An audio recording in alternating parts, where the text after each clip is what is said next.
Hey guys, welcome back to Fit for Fatherhood. Today we have a special episode touching up on the World Cup and the outside of the USA, right? Living outside the USA, the cultures that are different from traveling or just sometimes even living outside the USA. It's totally different. And the beauty of this past month is that we had a lot of those cultures come into our country and bless us with that knowledge of how they are and the different cultures, and we got to party together, which is the most beautiful part.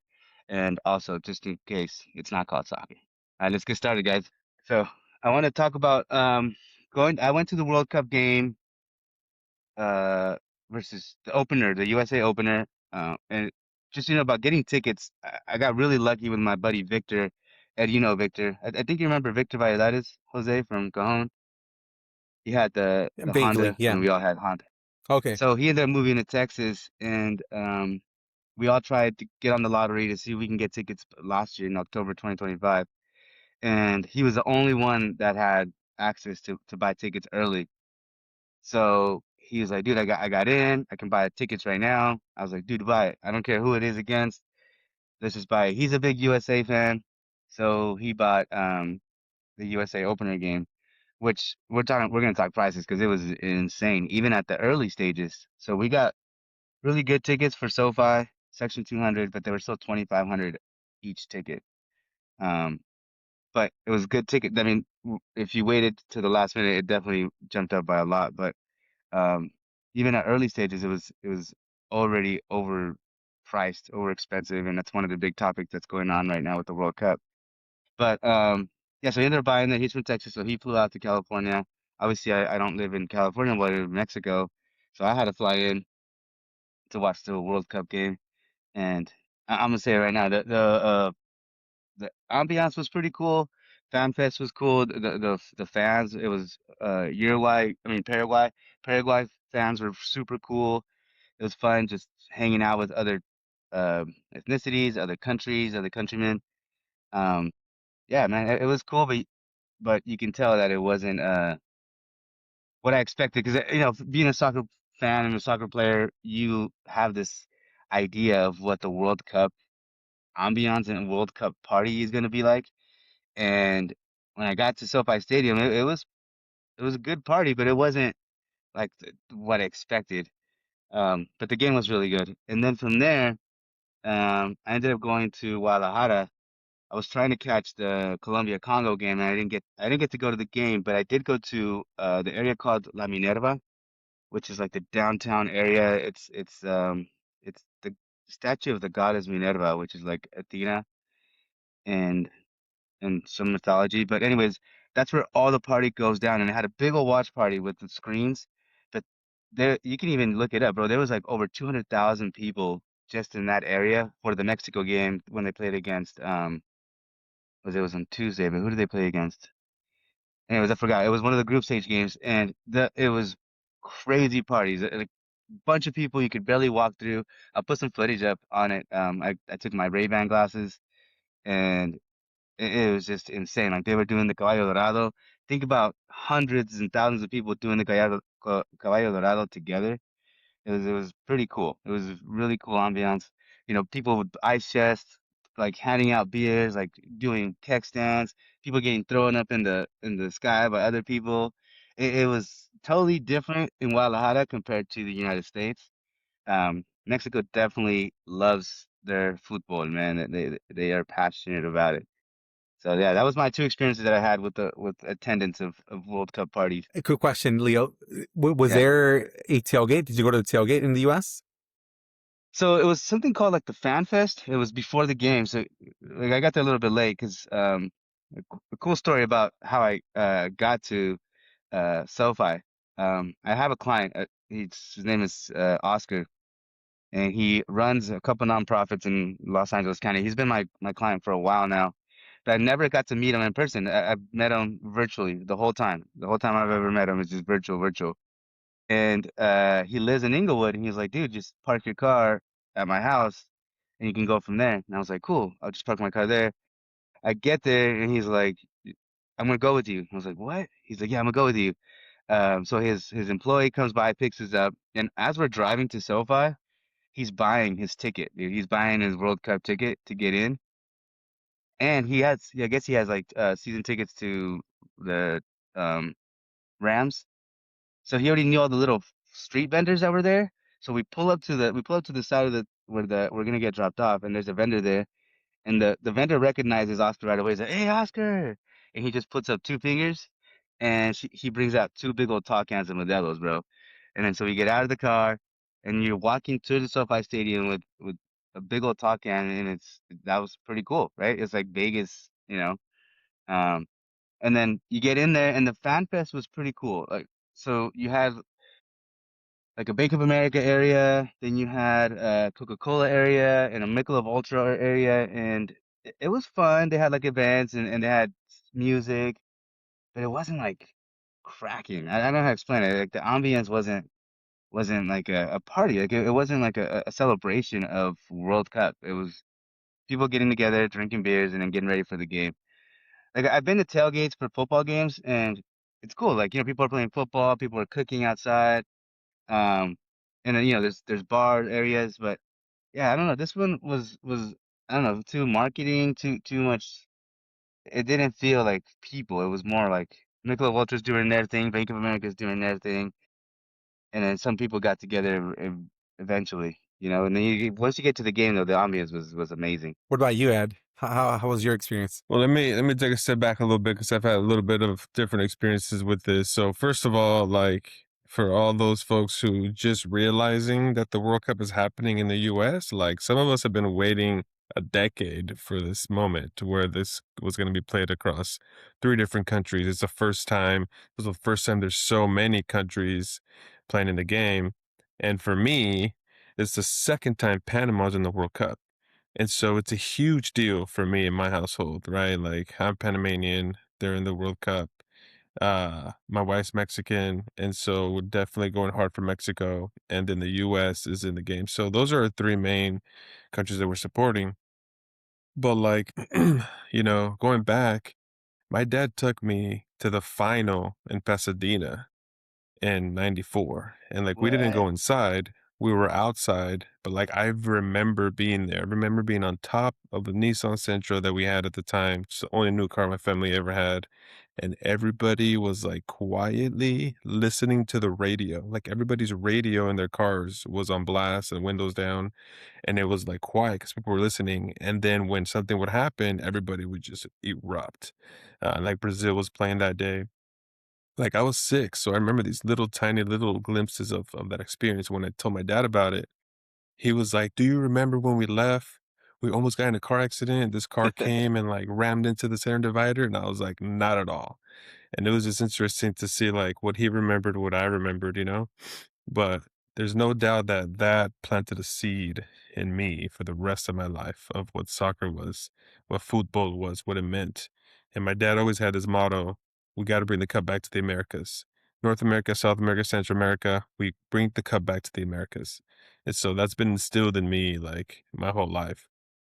I was in Europe for one of the World Cups, and that was a different experience, bro. Like, have you ever seen people genuinely happy and then genuinely sad when their team loses? Like, the entire town's mood changes based off of these games. Like, those are my memories. And so then fast forward to like, okay, now it's in the US, and I'm like having to find people around me that are just as excited as I am because not everybody is. And I'm just like, are you guys kidding me? Like, you guys understand what is happening here? And so I was able to find a lot of men at church that I have community with, like American dudes, like don't really care. There's one that's super passionate about. There's another one whose kids are like super messy fans. And so much contrast there that his dad, their dad, my friend, didn't know when the games were playing. He just like this was not important. And so I was like, bro, let's go to the USA Australia game. It's in Seattle. Like, let's just go and be outside. And so I convinced him. He took time off from work. I'm like, your kids like love soccer. Like, we gotta go. So I went to his place his wife dropped us off at the train. And here's another thing, like here in the Pacific Northwest, Seattle, we have a decent train that goes up and down the peninsula or the Puget Sound.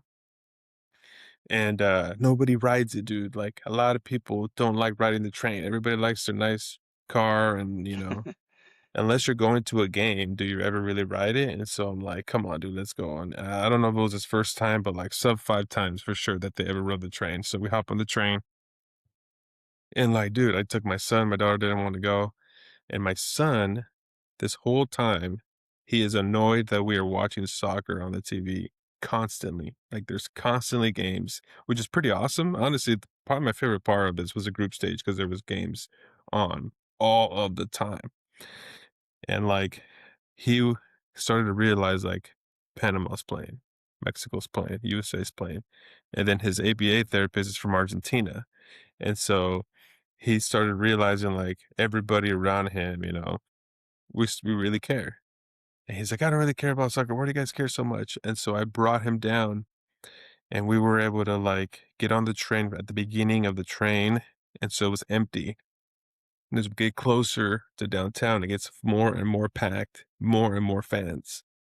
And like by the time we got off of the train, people are chanting like in the train, outside of the train, USA, USA. And like that was dope. And then we just walked down to like where the stadium is, and you just see like just tons of people, dude, everywhere, just super positive people from all over the world. And the Australians went to like one spot and they then marched into the stadium. And then the US team also went to the one spot and marched into the stadium. And Seattle has a pretty strong Sounders fan base. And so I've been to those games and I've taken my daughter and my son to those games. They come out with the band and like they're marching and they're doing their thing. It's the American way of celebrating soccer. And I think Seattle does actually a pretty good job compared to most of the country. But I didn't expect to like run into the parade. And so we were like front row of the parade as the parade was passing by. People just like with their banners up and like the band and people chanting and like that was super awesome experience for my family to experience. And then we just kept going. We went to the watch parties. And what was cool is like a lot of times you're going to the watch party and you're getting there as we were, but there was another game playing. And so like everybody's watching the game, and people were like hooting, hollering and having beers. And like there was a lot of restaurants right there hanging out. There was a bunch of watch parties in Seattle. So that was the first one, like Occidental, like right close to the stadium. We checked that out and then we walked all the way down to the waterfront. And then the waterfront, and like this whole time, dude, there's people everywhere, there's people walking. And then we go down there and dude, I've never seen it so packed. Like it was mega packed with people, dude. And like they built this new thing with all these like sort of stairs and people were just sitting on the stairs. And like we got there and you can't even really see the screen where everybody's watching the watch party. There's so many people. But we got there and that's when they sang the anthem, which was awesome. And then they did the helicopter flyby that day. That was cool to see, be really close to downtown, see the helicopter flyby. So we were down there and then they scored a goal and that, dude, the whole crowd erupted, and I'm like, that's it right there. Like, that's what I wanted my kid to experience is like the crowd just exploding over a goal being scored. And so like we got that experience and then we marched over to downtown to the third watch party, which was indoor because it was hot.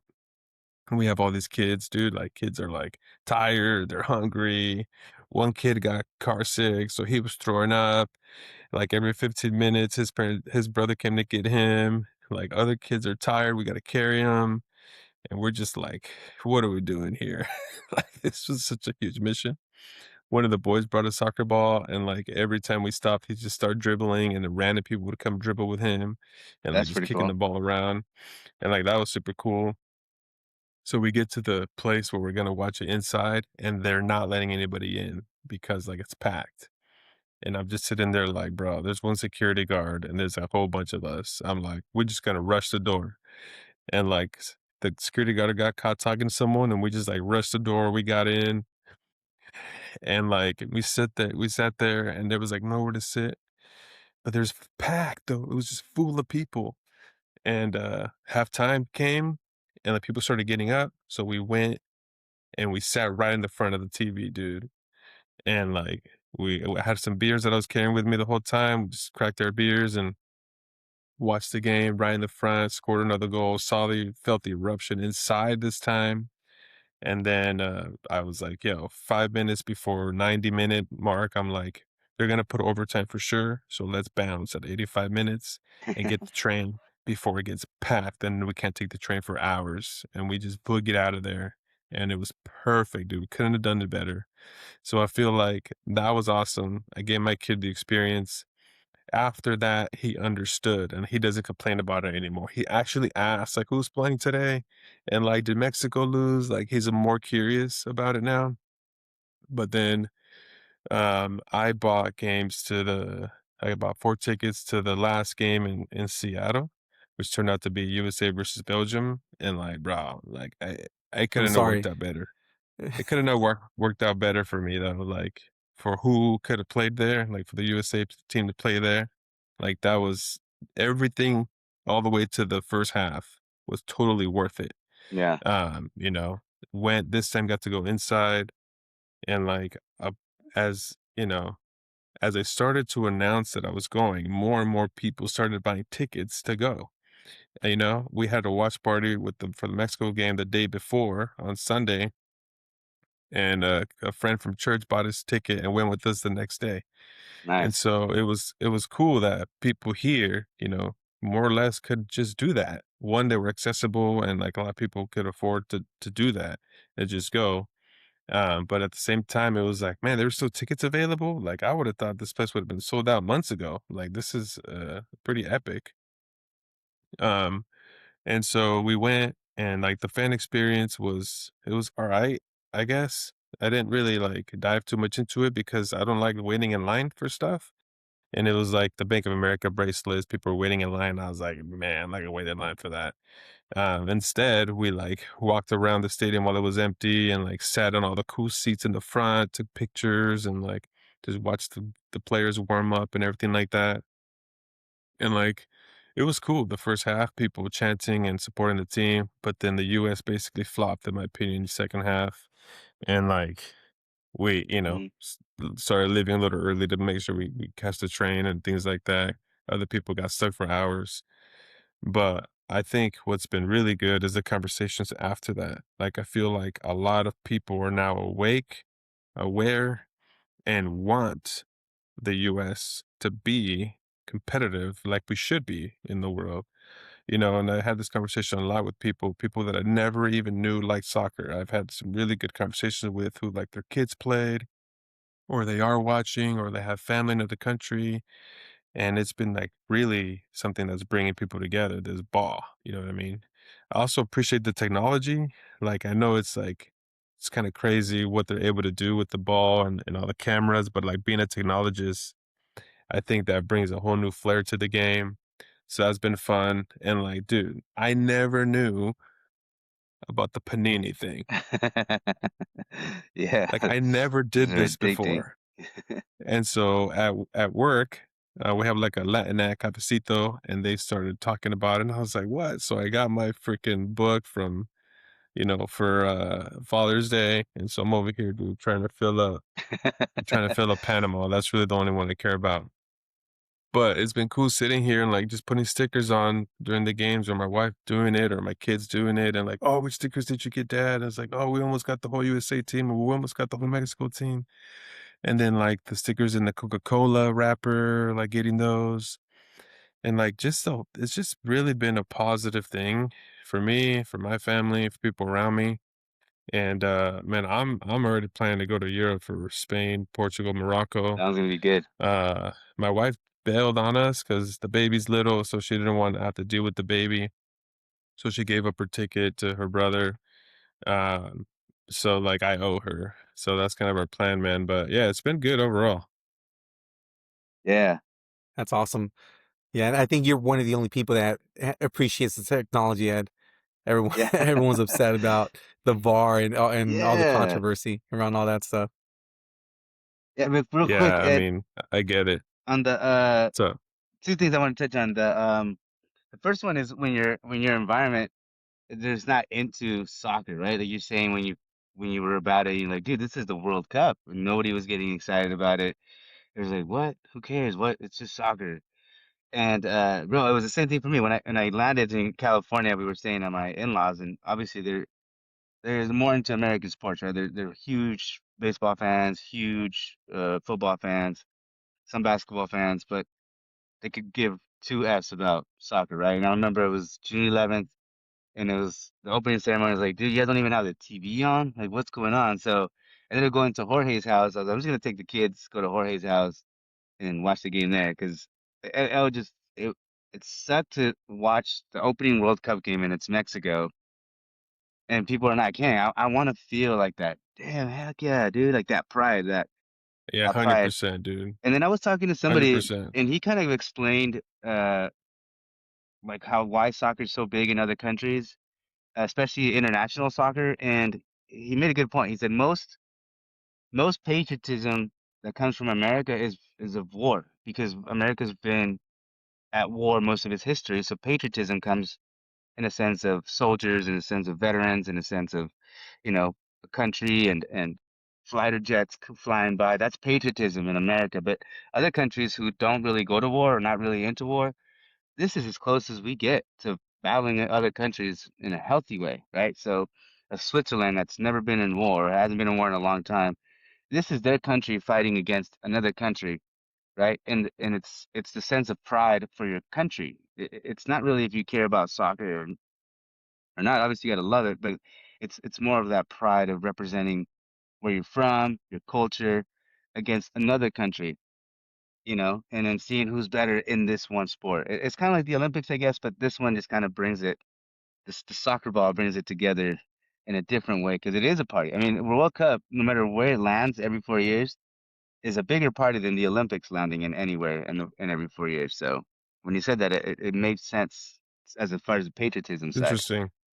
Yeah, I never heard about it that way, but, like, I can kinda see that, and, like, you're right, like, the helicopters was cool, but we were like when we went to that actual World Cup, we're like, "Alright, hopefully we don't just get helicopters this time," and, like, sure enough, we got some fighter jets fly by, so everybody was Yeah. super pumped. But, like, you have the UFC fight over in the White House, which is a whole 'nother thing, bro, like, holy crap. And Yeah. you have, like, every freaking thing that has a jet engine on it flying by over there. You know what I Yeah. mean? We just got 4 fighter jets over here for the World Cup game in Seattle. Like, come on, you guys, give us some. Um, but at least, like, I felt that the more it progressed, like, the tournament, the more people were like, "Oh, yeah, it's happening," and the more kids were, like, into it and, like, dude, everybody's now talking about it, I think, at this point. And the conversation that I love hearing about is like, why aren't we the best? Like, when we know we can be, like, it's the United States of America, dude. We're known for going Yeah. out and just being the best for everything, whatever we choose, like, name it. Yeah. And the Olympics is a good example.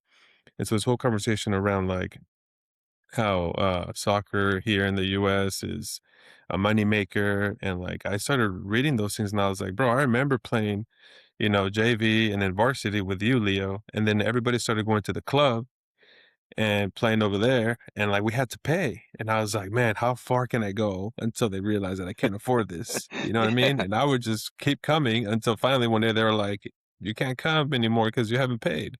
And Yeah. it's like we just wanted to play together because we were playing in high school together. Yeah. And we knew that the more we played, the better we would get. And that was the first time we went to CIF. Like it actually kind of worked for our school. Yeah. Imagine if we could have played more, dude. You know what I mean? And it's like the money is what held me back. Like I'm a product of that.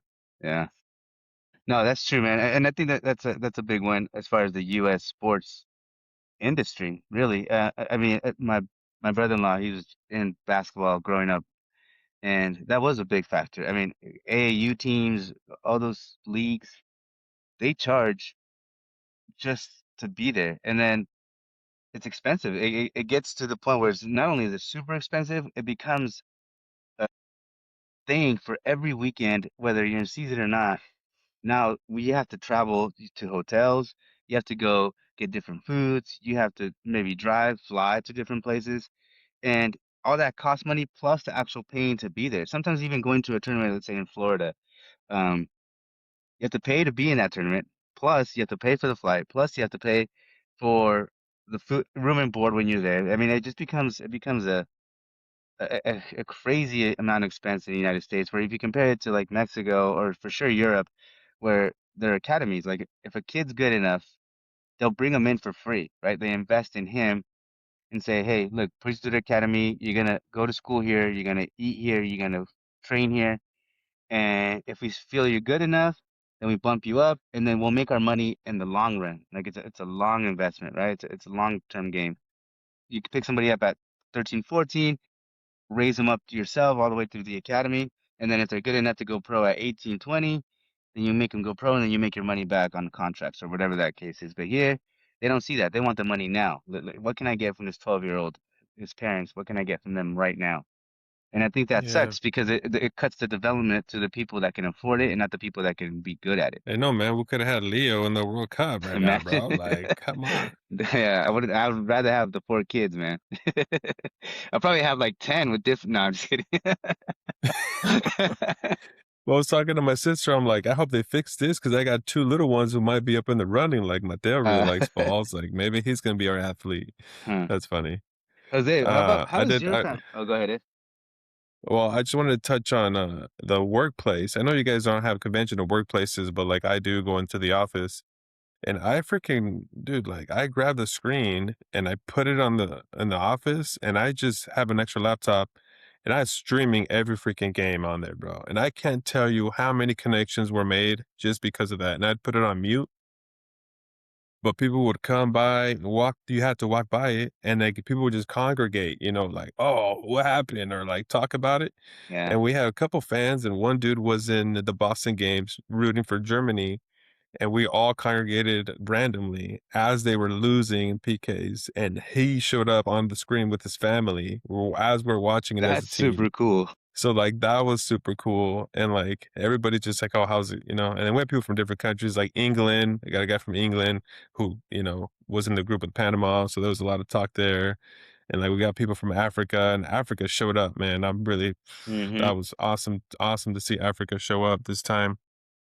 But, like, I think even in the workplace, like, it has really created a lot of community and a lot of connections. We have a chat going with the Latin and we're constantly in there, like, just so much productivity has been lost because of the World Cup, bro. It's been really great. Yeah, and you know what sucks for me? It's been the opposite. I've been like I've been working on here on my computer, and I forget the games are on sometimes. I mean, obviously, if it's Mexico or USA, I'm on no matter what. But even then, so when Mexico played against, I think it was Ecuador, we were back here in Merida, and we went to go watch it to a restaurant. I had to get reservations. We went. They had a kids play area, so I was like, okay, cool. We're gonna be able to have the kids play while I watch the game. Me and my wife have some beers while we watch the game. They pushed the game down an hour, so it went from 7 p.m. to 8 p.m. here, which f's up our kids' play, right? Because now the kids already played for an hour and a half. Now I got to sit there for another 2 hours to watch the game. I was like, shoot. Then my oldest, one of my girls, she ended up throwing. She got like some stomach bug from the airport or something when we flew back. She started throwing up on the table, so we had to clean up that whole thing. It was right before the game started, so at least I didn't get to miss the game. But that ruined her night as far as playing for like in the play area. I was like, shit, man. So I pulled through the first half, and then after the first half, I just dipped and went home and caught the second as much as I could on the second half at home. With my kids running around. But I didn't get to, but I didn't get to like enjoy it with other Mexico fans and other soccer fans. Because I mean, my kids, my oldest is 4. They don't know what they're rooting for or why they're rooting. My wife's not really into it. She supports it because I like it. But yeah, it wasn't like that ambiance. So that one sucked. And then for the game where they lost, yeah, I tried to barbecue here. I turned the barbecue on in the back, put some ribeyes on. I was like, hey, I put the pool in the back. I put a little inflatable pool for the kids. Didn't work out, man. They were all inside running around. I got to watch Mexico lose, and it was just like a whatever. And then now since Mexico's out, I forget that there's games because I get so engulfed in work that Yeah. I'm like, oh shoot, it's second half already. And then I try to put it on my TV, but yeah, I've kind of I wish I had like a work area where I can do my work and then put a screen on the side and kind of ignore. I feel like I haven't Yeah. taken that part serious because the camaraderie isn't there, right? Like I don't have somebody else in this house that loves soccer, Mhm. or I don't have a workplace where I can, hey Joe, your team's playing against so and so. So Yeah, I that's think true. I'm missing out on that part of the experience of watching Yeah, it. I feel like this is not meant to be watched alone, you know, kinda For like sure, life. for Like, we sure. shouldn't supposed to be do life. And so, like, we hosted a watch party for the Mexico game, and that was good, but, like, at work, like, I got a person from France at work, so they're still in. I got a person from England, they're still in. I got a bunch of Argentine people, they're still in, and then I got people from Spain. I'm like, if it wasn't for them, I probably wouldn't care anymore, you know, because like, all my countries are out. I was telling a friend, I was like, "It's cool being multinational because I just switched my flags around, but, like, I ran Exactly. out, bro, I ran out of flags." Yeah, How's man. it been for you, Jose? Does your family follow or even out in Vietnam? Like, what's it been like? Yeah, well, to be honest, this is the first time I really got into soccer. I've never really been into soccer. I didn't my whole life I didn't really watch sports. I played football and I did play soccer as a kid, but was never really into to soccer. It's probably one of the sports that I watched the least. Soccer. I'm a big sports fanatic, but I only sport that I watch religiously is football, and it's only when my team's playing, the Steelers. But this time I got really into it. I'm a little bit of a lone wolf, so I like watching things like alone. So I've been watching, I'm in Vietnam right now, so I've been watching the games at 2 in the morning, 4 in the morning, making sure to put my alarm. It's been a little tough because I'll start watching it and then I'll fall asleep because it's 2 in the morning. Um, but I've really enjoyed it. What's been nice about this whole experience is just seeing how passionate some people are about the sport. Even I became pretty passionate, just supporting Mexico, supporting the U.S., now supporting France. Just because I have a Frenchie, so he's still his team is still he's still technically in, I guess. But just seeing the passion that people have. When I was coming to Vietnam, there's this spot that I like to go to. I just recently found it, but they serve caguamas, so I love going there. Really cold caguamas. And my wife and I just happened to go there when and it was the second half when Ochoa was about to play. He hadn't been put in just Ooh, yet, yeah. and everyone was Yeah, watching the game there, and you just see it's nothing but like Mexicans there. It was nothing that place. You only see Mexicans there at that spot. It's in Ontario. It's a pretty cool spot. But as soon as Ochoa went in, my goodness, that everybody. place erupted, and you just saw everyone, yeah, Ochoa, like so happy. And Mhm. when they were shooting the ball at Ochoa, just everyone, no, no, no, please don't score, don't score him. And then just the last play where he kicks the ball and then they score a goal. Man, it was awesome. And you just you're forced to just feel passion for that because it's just it's it just you're almost forced to it for it's Yeah. infectious, or I don't know, yeah, Yeah, yeah. so yeah, and it's been pretty awesome just seeing the passion that people have for soccer. My family's not really so my wife isn't really into it. I was asking her, hey, you're Mexican, are you gonna watch the Mexico game? It's like, oh yeah, I'll have it on, but not, she's never really been into sports. But our kid's nanny, oh my goodness, every single game. We have cameras throughout the house, but yeah, I just see her every single time the game's about to start. Hey, sorry, we're not going to the gym today, kids. Nice. And she's there with popcorn. Just gets all the kids ready, tries to keep them busy, and she's pretty serious, but just seeing her passion to come out, just as soon as Mexico's playing, just it's pretty nice to see how this sport can bring out just a different emotion, right? I didn't Yeah. get a chance to go to the World Cup, to any of the games, but I've been to other games. I went to a Mexico Colombia game when Ooh. Copa America back in 2018. Man, the ambiance was insane. Just the environment.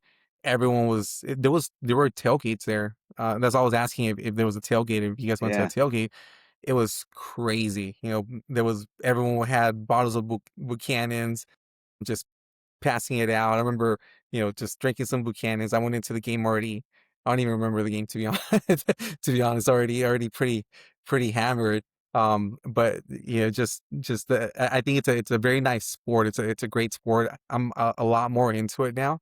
I think I usually, even just any sport, I like to watch this, like where it gets really competitive, where you have the best of the best. You know, the Super Bowl, um, the NBA playoffs. I don't watch the regular season games, but when the playoffs are on, I like watching it because I like to see the best of the best going out there and then just putting it on the line. Um, but just been liking the conversations here. I'm teaching right now, and the Mexico was playing when the game that got delayed. It the game was taking place during my class, and I had my phone out just giving my lecture, and you just had the game there in front, on the side, and kept watching the game. Luckily, I've been teaching for a long time this subject, so I was just on autopilot. But and just watching the game, and when I think it was when Mexico, yeah, when Mexico lost, you know, my students just saw my face, that just sad because I was really cheering on and rooting for Mexico. But it's been nice here, just because of the time zone. It's been it's not like the games are at night where people can go and hang out at the bar and have these watch parties. So I haven't had a chance to feel that have that experience with other individuals. But yeah, just the little bits that I've been able to just speak to people and just see their emotions has been pretty cool.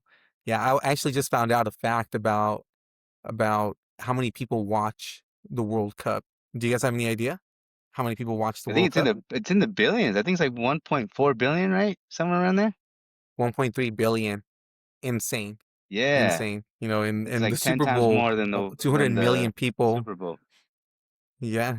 Right, yeah, 200 million people watch I the mean, Super I Bowl, and I think there were some facts about the yeah, USA game, like the USA Australia or USA Bosnia game was like the most watched soccer game ever, and then like the USA Belgium game was like the most watched sporting game ever in the US or something like that. That makes sense. Yeah, yeah, it's insane. Yeah, Like and that's cool. just yeah, it's a global sport. You know, football, it American is. football is pretty much only here in the US. You know, they have it in other places, but nothing really big. So it's crazy to see how many people are very passionate about the sport. I know you two are. You guys you guys played the sport. You know, I'm pretty sure you can tell you guys are very passionate about it. We love it, man. Yeah, it is. It's pretty fun, man. Yeah. And I think the part that people are starting to see now is one of the main reasons is the way it brings people together. You know, like me and Ez, that's how we started being friends was through soccer. And I mean, the Hmm. godparents of my kids, both Jorge and Jaime, they're I met them through soccer. You know, so it was that sport that made a lot of my friendships, my good friendships, worthwhile for sure. You know. Yeah, and like not gonna lie, bro, it kept us out of a lot of trouble too. Yeah, Like for sure. I mean, we still did a lot of stuff, but like we would have had more opportunity to do more stuff if we weren't playing soccer. And even like that, like, hey man, we're both playing, like, don't go to that party, bro. We gotta go play. You know what I mean? And like Yeah. hold each other accountable and like for practice, rides, like it's not just the sport, but it's like everything around it. Going to the practices, eating together, eating well together, doing stuff on the side in preparation for the games, like spending time with each other's families. Like we would go to Hmm. each other's houses within the team, and even like our team was multicultural. Like, dude, I didn't really know anybody from Argentina except the two brothers that we played with, and Yeah. like the passion those folks have for soccer is like it's the next level, bro. Like it's crazy. And like so I get it. Like all this Argentina stuff, like I get it because I knew them and I knew how they were. And so it's not like crazy to me because it's just how they are, you know? Yeah. But like I don't know, man. It just really brings people together, man. And it's fun. It's a good workout. And like somebody I was talking to someone, they're like, if I would have known, like they played football in when they were young, and they're like, I can't play football anymore. Like literally it ruined my body basically. And they said they're like, if I would have known that I could have played soccer and still played soccer as an adult, like I would have played soccer instead because like Leo still plays, I still play, and like you don't, I know there's 60-year-old leagues out there, bro, and people are still playing. Like Yeah. you can play till you can't walk anymore. Yeah. It's a fun sport, man. But yeah, it's definitely a good workout. You can last forever. You only need two pieces of gear, which is a pair of shoes and a pair of shin guards. That's all you need. You don't need pads. Not You don't even need a shoes, bro. bat. So many people play without shoes. That's true. Yeah. So yeah, it's not a it's an easy sport, inexpensive to play, right? Obviously, if you want to in America, if you want to play in a club, then it becomes really expensive. But yeah, it's a good sport, man, and I think the World Cup is showing that, and I'm glad that it's giving that extra boost for the U.S. to step it up in the sense of being somebody in that sport. Because the way you see it is, you can call yourself a world champion in baseball, but you're not beating anybody from around the world. You can call yourself a world champion in the NBA, but you're not beating anybody else in the world. This is the opportunity that USA has to literally call themselves world champions by actually beating other countries in the sport, right? It's kind of like the Olympics, but this is a global phenomenon that is not going away anytime soon, no matter how much FIFA F's it up, right? With all the corruption that it's portraying right now, and that the sport will prevail that corruption or whatever they're trying to say that's going on. But that sport is amazing, and it'll continue being amazing for a long time for sure. So, what are you guys' thoughts on that? Do you think it's being rigged? I think it's we live in a capitalist world, man, and money talks, right? Like for example, like Ed says, once those our teams are out, I mean, I still want to watch the games because they're still great games, but the the what's it called?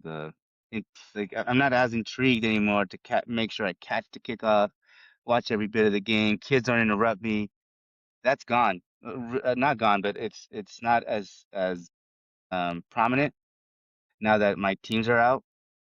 But when you have someone that is not just an Argentina fan, but they're a Messi fan, right? Some people are just Argentina fans because of Messi. It's not even because they're Argentinian or they have any alliance or friends from Argentina. And the same with Ronaldo, right? I mean, he's out already, but it, more people, a lot of people are just Ronaldo fans, and they go for Portugal and they'll wear the Portugal jersey, and they can't even point Portugal on the map, right? That's just how it works. So it makes sense for FIFA to throw some dust to make some teams stay in the game. You know, I just feel like it's happened in every sport, and I don't see it why it won't happen in soccer.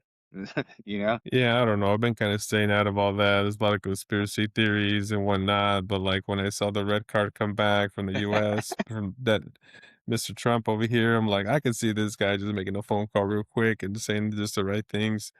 And then like with Argentina, man, some of these games, it is like, I watch people play the replays like when they played Egypt, and it's like, bro, what happened to all those calls, you know? Yeah.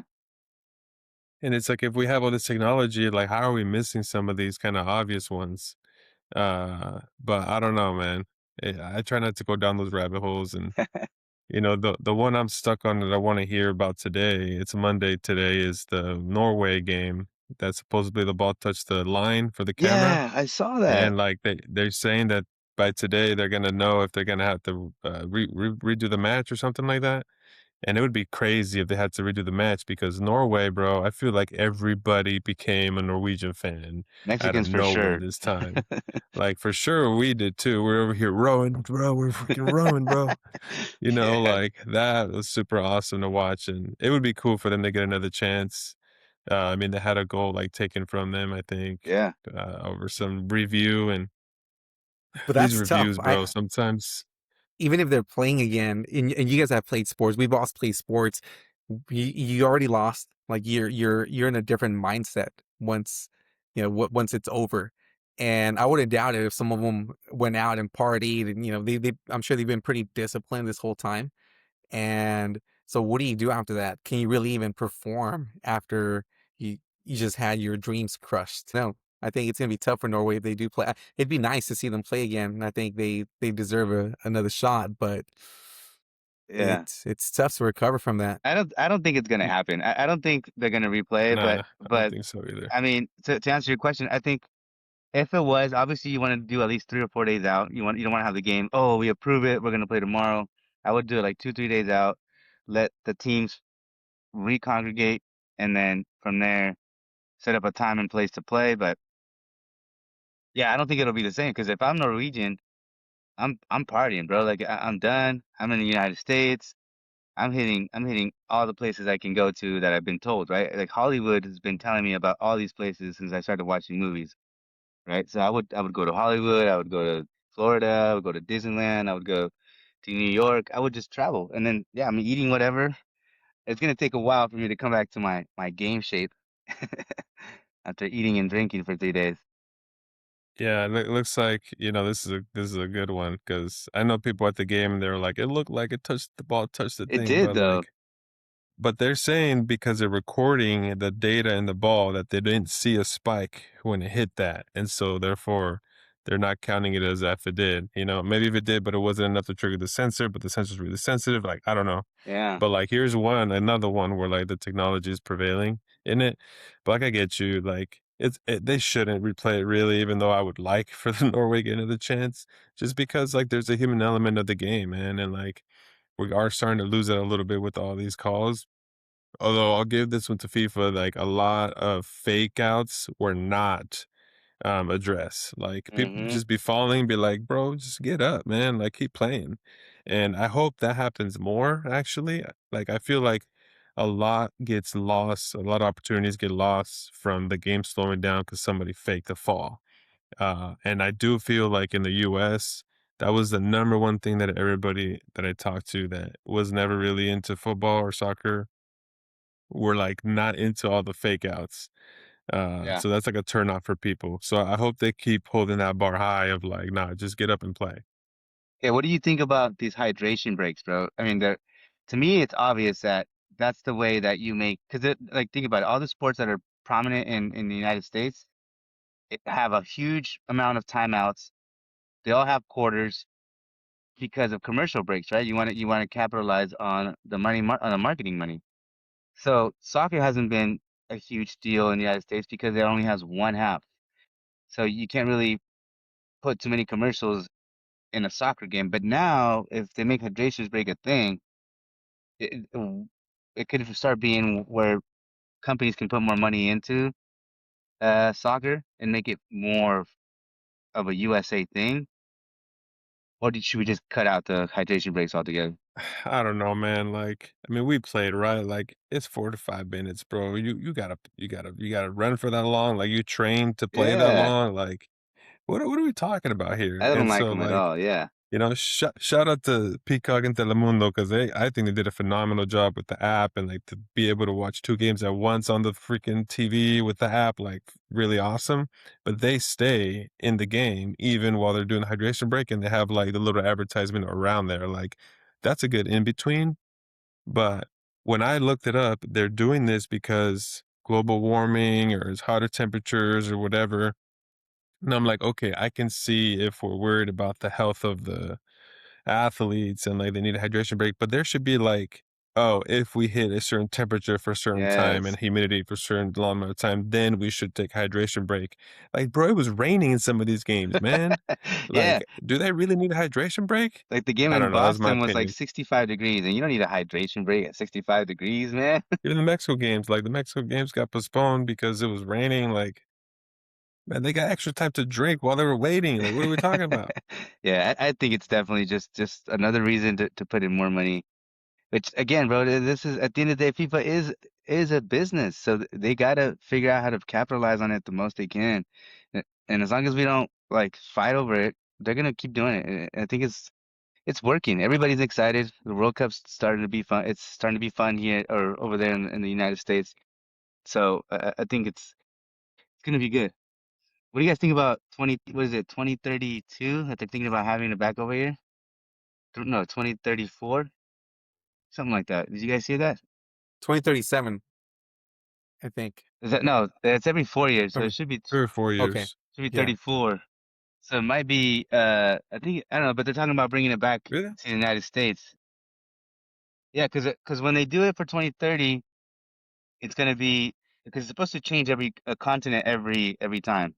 Hmm. So for 2030, you're gonna have two continents. You're gonna have Europe and you have Africa because you have Spain, Portugal, Morocco, and then after that, it's in Saudi Arabia. And then after that, that's when they're thinking that after that World Cup of 2034, then the 2038 one, that's the one. The 2038 one is the one that's supposedly we're gonna bid for it. The USA is gonna bid for it again. Mm.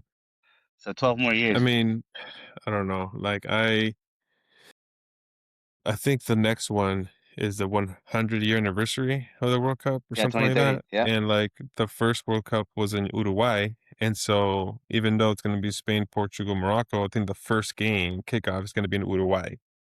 And then they're going to play the rest of them over there. And it's like, okay, so they're really going international with this thing. And I personally like it, but like that's a pretty extreme. Like South Yeah. America to then Euro Africa. Like I'm like, bro, I Dang. do really appreciate that we know so much in advance. Cause I don't know about you guys, but like LAX, bro, SeaTac, like San Diego, like all the airports on the West Coast that I use, even when I went out to like Atlanta, all these airports were getting infrastructure upgrades big Yeah. time to support these games. And I think that that is the kind of incentive that we need in countries that are developing, aka Central America, bro. Like, yes, I'm biased because Panama is Central America, and we did go the only Central American country to go to the World Cup. Just saying. But like, how cool would it be to be able to skip around like Mexico, El Salvador, Nicaragua, Yeah. Costa Rica, Panama, Honduras, maybe even get some South America, Colombia, Ecuador, like to be able to give those countries an opportunity to do this. Like, that's what I think interesting, and even Africa, like, if we're doing continents, bro, like, let's go to Africa, man, because they were crushing it in this World Cup, man. They really Hmm. came out, and it's crazy to see even some of the countries like France and, like, Spain have players who are the ancestry is from Africa, you know what I mean? Yeah. Parents Like, even. and, Yeah. like, and we saw, like, Quiñones from Mexico, like, his ancestry is from Colombia, like, we're seeing this it's not just the US now. Like we're seeing this diversity in all these different countries, which I think is really exciting. And so Except being for able to like Argentina. imagine, yeah, that's a different topic. But imagine Mexico playing in Colombia with Quiñones. You know what I mean? Like that, I think that's awesome, Yeah. man. I Heck think that's yeah. something that would be cool to see. Both countries be rooting for them, man. Yeah. I agree, man. I agree. I think that's in Europe. You see it a lot. Definitely France is one of them. Um, you see it. You see it with a lot of the Eastern European countries too. They'll have people from um, other countries just nationalize and then play for that country. So it just shows that it brings the world together, man. I'm excited. Excited for this semifinal. I'm excited for the World Cup final. Who do you think is taking it? Yeah, what's your predictions, man? I've been saying France gonna go against Argentina for the final. That's what I've been saying. I would personally like England to lose because they took out Mexico, Yeah. took out Panama. I mean, Panama was already out by the time to play them, but I'd like to see England go. I think Spain has a really strong opportunity too with Yamal. I think that guy is. I don't even think we've seen his best yet, man. I think that's He's 18. the diamond in the rough we're seeing out here. Yeah. I definitely want Spain, man. I'm over Argentina. I'm even over France. Like they're cool, they're good, but it's just like let somebody else win, bro. I don't even mind England getting to the final. Just I'm over Argentina, I'm over France. I just feel like it's because they bring in more money. They seem to have a rite of passage to the final. So hopefully it doesn't get there. What do you think, Jose? Yeah, again, huh? That's true. When do you come back, Jose? Okay, so you're gonna watch the whole final over there, huh? Yeah, Yeah. Dang, that's cool. Yeah. All right, guys. Well, it's yeah, it'll actually the be. the final's gonna be played on my birthday. So Sunday is my birthday, so it's gonna be played on. It's gonna be excited. I'm gonna be watching the game That's cool. somewhere around here. Um, Happy birthday. thank you guys. All right, we'll Yeah, don't click watch off. it alone, man. I know. Oh, well, we ended up booking a reservation. There's like little beach clubs you can go to right here, and it's cool. It's like a little private beach. You have a little cabana and TVs everywhere. And dude, for what is it? 300 pesos from each. Me and my wife. Kids are free, so that's I don't know, 15, 20 bucks for the whole day. It's pretty fun. Um, all right, that's a World Cup episode. Right on. You guys ready to rock and roll? Yeah, good seeing you guys. Same here. I'm gonna Be stop it safe real out quick. there.